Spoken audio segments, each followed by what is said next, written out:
The last lesson of this chapter is 6-6. Now, we're not going to talk about parallelograms. Almost this whole, from 6-2, 3, 4, 5, all of those chapters we've talked about parallelograms. 6-1 we didn't, and 6-6 we didn't. But everything in between, we've talked about parallelograms. This is not a parallelogram. So let's see. I think I have a pre-made figure over here. I sure do. Let's use this one right here and put it there. Look at this thing. Is that a parallelogram? I just said we weren't going to work with parallelograms, so it's a good hint that that's probably not a parallelogram, right? But let's take a look at it. Take a look at it and tell me, why do you think this is not a parallelogram? That's right. Okay, because both pairs of opposite sides have to be parallel, don't they, in order to be a parallelogram? But on this one, now I know earlier I said, don't go by the looks of it, but let's go by the looks of this one. What does it look like the top and the bottom are? Looks like they're parallel, right? And I'll tell you that they are parallel. All right, but look at this one and this one. It's pretty obvious. Look, if that kept on going and that kept on going, they would actually touch each other, wouldn't they? So are they parallel? No, they're not. So that makes it not a parallelogram. Because if it was a parallelogram, both pairs of opposite sides would be parallel. But this is a figure where only one pair, listen, where exactly one pair of opposite sides are parallel. Opposite. Anybody writing this down? I don't see too many people writing. Opposite sides are parallel. I'll put the symbol for parallel. Exactly. Not less than, not more than. Exactly one pair of opposite sides are going to be parallel to each other. We don't call this a parallelogram. Anybody know what that figure is called? Some of you guys might have looked in the book already. It's called a trapezoid. Okay, so that is a trapezoid. Trap, it's a P. T-R-A-P-E-Z-O-I-D, trapezoid. And what's a trapezoid? Exactly one pair of opposite sides are parallel to each other. Everybody got that? Okay, let's do a little vocab here. We do this a lot when we do new figures and talk about stuff. We call the parallel sides the bases. Now, we've talked about a base before. We've talked about a triangle. We talked about the base of a triangle. But this is the base of a trapezoid, and there's actually two of them. So the two parallel sides are called the bases. Everybody see that? So the two sides that are parallel, now they're not necessarily equal to each other in length, are they? Okay, and they're not going to be, actually. But those two things are the bases. So you have two bases. You have a short one up top here, you got a long one down here on the bottom. You could have it switch. It doesn't have to be the short one's always on top. All right, but in this case it is. All right, so those are the bases. What do you think we call these two? We use this word for triangles as well. And we don't call them the sides. What if you had a right triangle? You had a hypotenuse of a right triangle, and then you also have the legs of the right triangle. Okay, now this is not a right triangle, but we use the same word. Okay, so this would be a leg of the trapezoid, and this would be a leg of the trapezoid. There's actually quite a few similarities between a triangle and a trapezoid. Okay, not just because they start with the letter T, but they do. They both start with the letter T. Triangles have a base, right, except a trapezoid has two bases. A triangle has legs, right? And a trapezoid has legs. And there's some other things that are going to be, you're going to see, that are similar to a triangle. All right, let's see what else we want to say about this. Let's talk about these angles right here. Look at this angle right here. Now, I'm not going to mark them equal to each other because they're not equal to each other. All right, but look at this angle and this angle right here. We would call those base angles. So they do have a relationship. They're called base angles to each other. And let's do this. A, B, C, D. So angle D and angle C are base angles, and angle A and B are base angles to each other. Why are they base angles? Why is A and B base angles to each other? Because they share, both of these angles share the same base. Do you see that? So I would consider A and B to be base angles, the pair of angles, and I would consider C and D base angles. Everybody with me? All right. Still got people with not writing, nothing on your desk? Come on. Play along, please. All right? Come on. This is what you're supposed to be doing as a student. You're supposed to. You're supposed to be doing it every single day. Well, why don't you try? Try now. Okay, well, that might tell you something. All right? Maybe you should start. So you should be taking notes. Come on, come on. Don't make me force you, please. I've been telling the last 3 days. The last 3 days, I've asked you to take notes. That's my job. My job is to get you to do what you're supposed to do. All right. You will not be able to survive in a higher level math class if you're not going to take notes. You won't be able to. You might have gotten away with it in Algebra 1, and some of you may get away with it in geometry. But when you start getting into Algebra 2 and higher math classes like that, you will not be able to get away with not taking notes. I'm telling you. Take notes. Everybody should take notes. And everybody should have their head up off the desk. Thank you. All right, enough of that.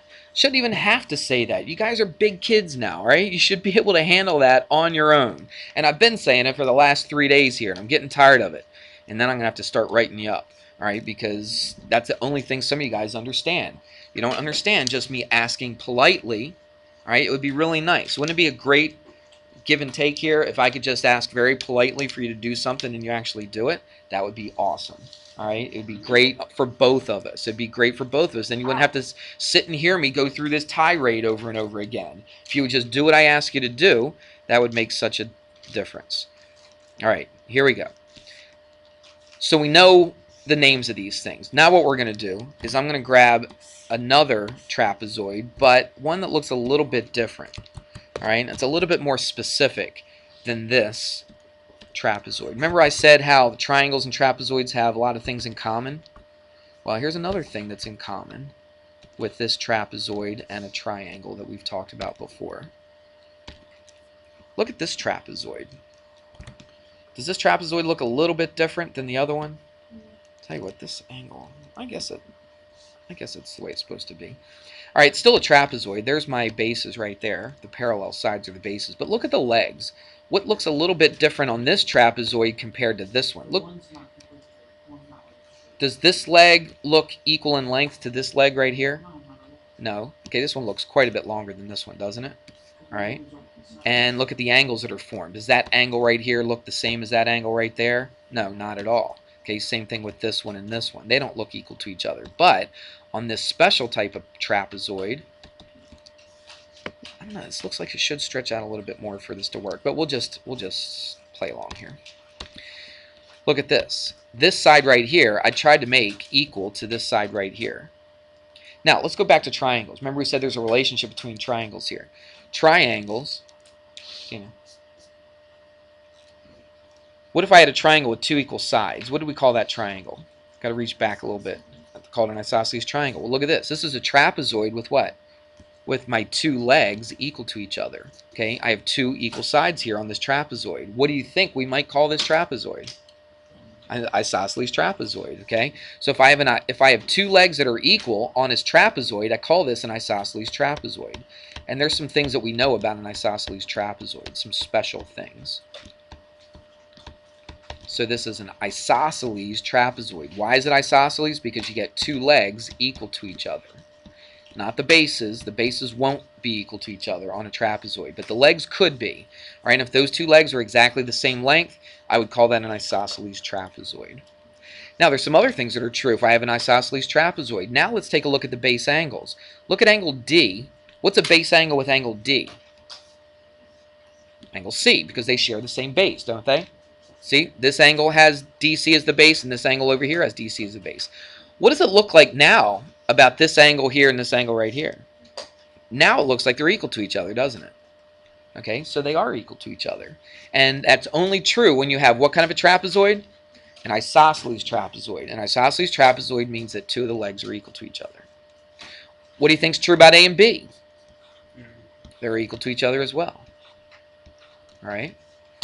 So that's what we know. So what do we know about the base angles? The base angles of an isosceles, let me spell it right, isosceles trapezoid. Now we don't really have a symbol for trapezoid. I'll just write TRAP. Is that okay? So the base angles of an isosceles trapezoid are what? Are equal, or we could say congruent. So that means D and C, they're base angles. Do I consider A and D to be base angles? No, they're not. But what do you think might be true about A and D? Remember, you got parallel lines and a transversal. That's right. Parallel lines and transversal, these are consecutive interior angles, aren't they? So what's true about the non-base angles? Or we could say, I guess you would say the non. Yeah, we don't really have a name for that. But what's true about this angle A and angle D? They're supplementary, right? They add up to 180.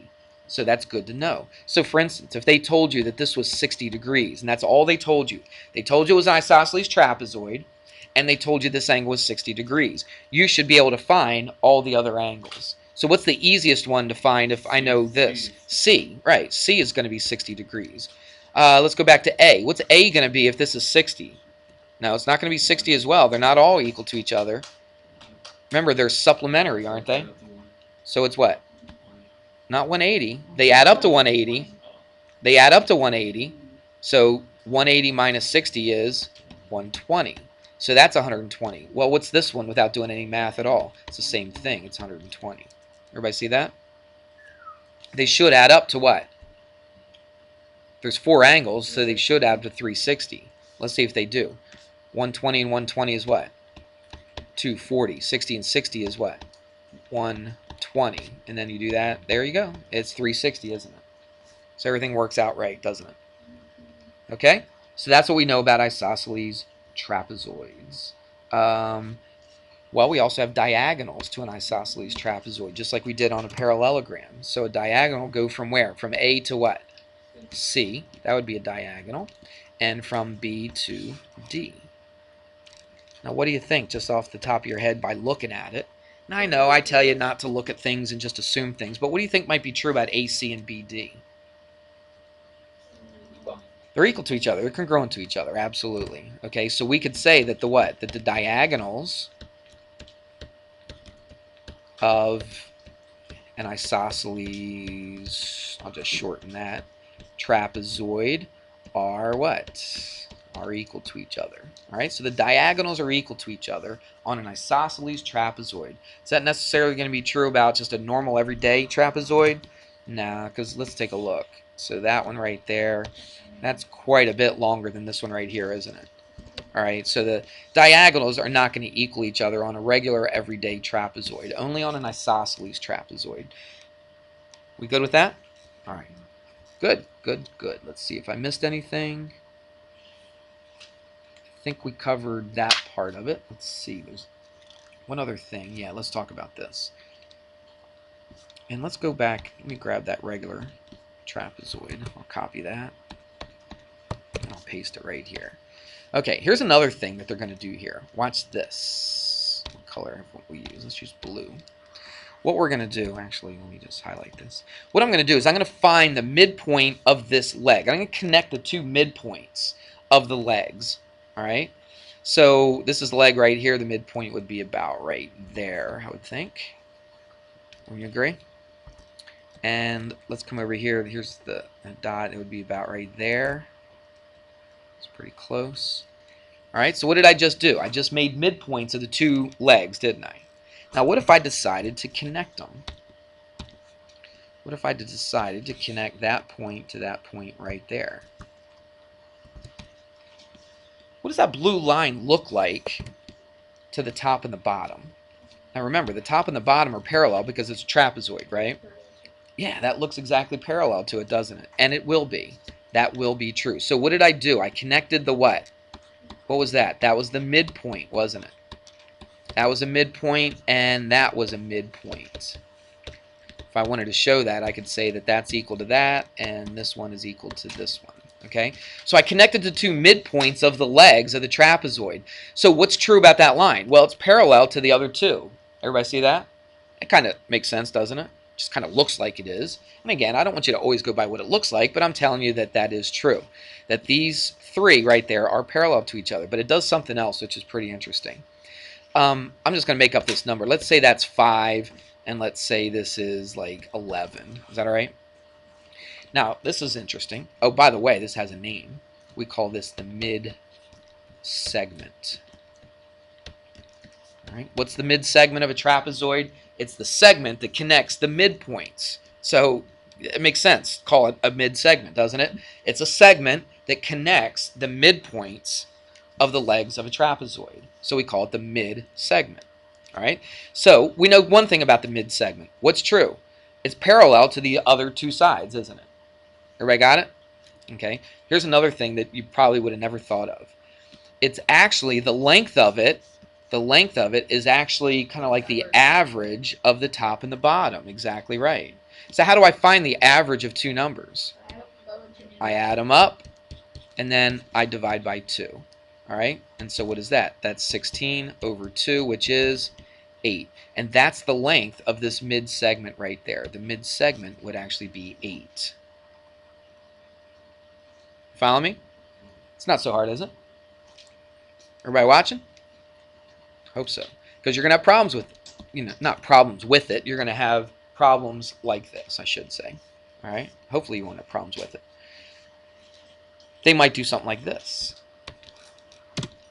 They might say, we'll call this X and we'll call this 8. Now, you know what it's going to be because we just did those numbers, but I wanted to go real easy on you so you can see what's going to happen here. Look at this. They might give you the top, they might give you the mid segment, and they might ask you for this. So how in the world would you do that? Well, let's set up a little algebra equation. Now remember, how did we find the middle? We took the top and the bottom, so x plus 5. What did we do to the top and bottom? Divided by 2, and that should equal the mid segment, correct? So that should equal what? 8. See what we're doing here? Yes? No? Okay. So what did we do? We took the top and the bottom, we added it together, we divided by 2, and that should equal the mid-segment. Agreed? This is a little bit different because we don't know the mid-segment. If you know the top and the bottom, that's easy, all right, to find the mid-segment. But if they give you the mid-segment and they give you either the top or the bottom, finding the other one's a little bit more difficult. But what's the math involved here? What do I do to get x by itself? Multiply both sides by 2. Good. So I multiply both sides by 2. That cancels the 2 out here. And then I subtract 5.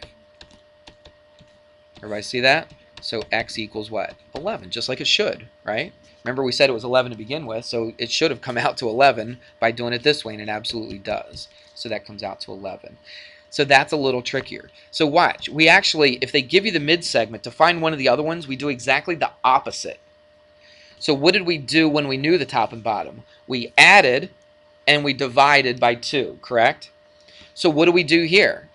We, instead of divide by 2, we multiply by 2, right? So we take this, we multiply it by 2, and then we subtract it. Do you see how it's completely opposite?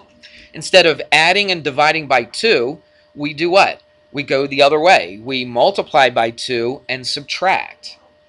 You see it? I hope you're paying attention because that's going to be really, really helpful what I'm telling you right there. So if you know the mid-segment, you got to find one of the other ones. What do?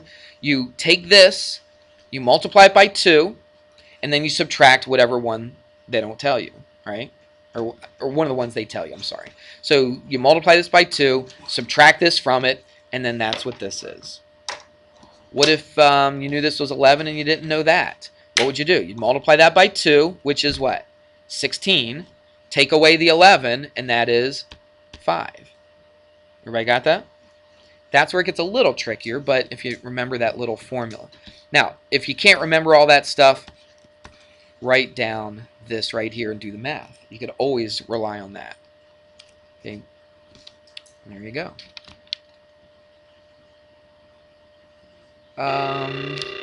That's about it.